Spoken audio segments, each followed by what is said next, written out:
This is a video I never thought I would make. Tokyo Revengers is a series I hold close to my heart.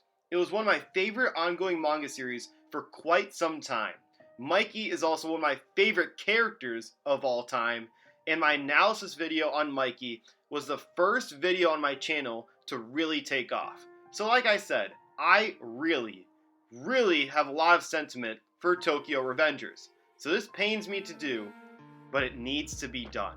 So without further ado, I am Tiago, it's Attack on Tiago, and for today's video, I'll be going over why I hate Tokyo Revengers.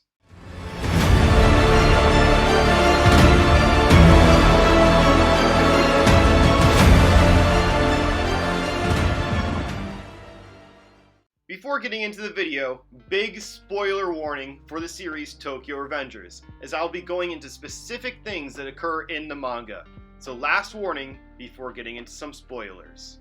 But quickly before that, a quick synopsis of Tokyo Revengers for those that don't know it. Takemichi used to be a low-life punk in middle school, but now that he's an adult, those days are behind him.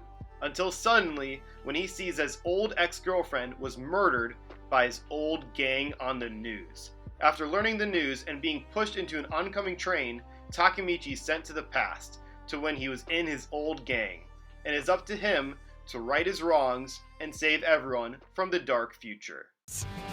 Who the hell is this lame-looking punk? It's me! It's me from middle school! I was so lame! Now again, I must reiterate that I was a huge fan of Tokyo Revengers, especially everything up until the end of Kisaki, the presumed mastermind and main antagonist of the series. Everything up until that point I thought was actually really good. I enjoyed all the characters, the fights, the emotional moments, everything. And after Kisaki was defeated, it seemed like an almost perfect ending to this great shonen series. Takemichi has married his longtime girlfriend, all of the gang members went on to have a job they're passionate about, everyone was happy, except Mikey, who stayed in a gang. In a way, I would have liked this ending, despite Mikey not being happy per se. It shows that Mikey can't let go of this side of him, and how his dark impulses, which I'll get to later, are just a part of who he is.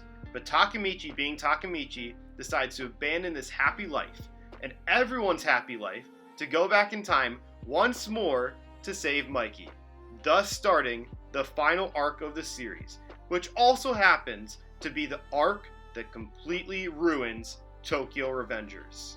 Now remember when I stated Mikey's dark impulses? This was something major that was a big plot point throughout the series, essentially being Mikey's darkness and how he can become violent.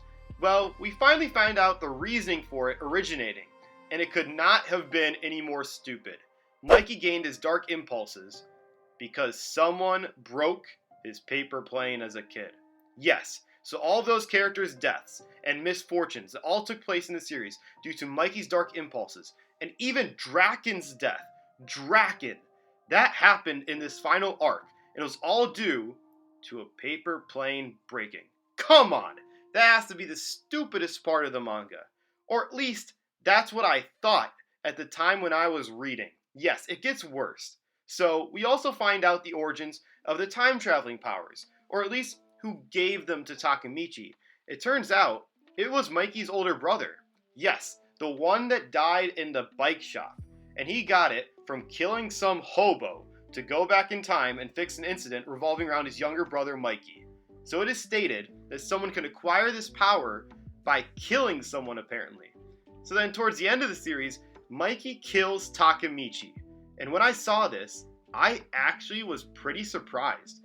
For this one time, Takemichi couldn't save everyone like he planned, and it resulted in his own death by the person he planned on actually saving. I thought that was actually a really good moment in that arc, and so far has been very messy this whole time. So I thought, you know what? This may redeem this arc maybe. Until we find out, this is the worst part, that Takemichi is alive and somehow travels back in time to when he was a kid. And guess what? There's Mikey as well, who also somehow traveled back in time to when he was a kid, since now Mikey has time-traveling powers apparently. What? This feels completely forced and way too convenient to happen. As if Ken Wakui I'm sorry if I pronounced that wrong, who's the mangaka, stretched this series for as far as it could go and needed to come up with some sort of happy ending to end it all, and just decided to give them both powers then. And then Takemichi and Mikey pranced happily, and eventually they have their revenge and save everyone and eventually disband Toman. For a series that dragged the story out for longer than it should have, it really ended up feeling so rushed at the end. Overall, this arc angered me. This arc should have never been done to begin with, but just felt like a pointless excuse to keep the series going for more money, as if the writer had an original ending for the series, but then last second was told to make it 100 chapters longer. Everything until the end of Kisaki I thought was really good, mistakes and all. It was so entertaining and fast paced. This final arc not only ruined the fun I had with the series, but also dismantled my feelings for the characters. It felt so rushed and so pointless, and it made Mikey worse in my eyes when he was someone I thought the world of as a character. That all being said, Season 2 for Tokyo Revengers is coming out next season, and we'll be covering probably my favorite arc of the series. And you bet I will still watch it to relive the great moments before its inevitable, horrible conclusion that I just witnessed. Well everyone, that is it for the video. Are you guys caught up with the Tokyo Revengers manga and also finished it up until its ending? If you have, please let me know your thoughts on it in the comments below. I'm really curious to see if you guys agree with me. And if you enjoyed the video, please leave a like and subscribe to the channel. It really means a lot to me. I am Tiago, with Attack on Tiago, and I hope you all have a nice day.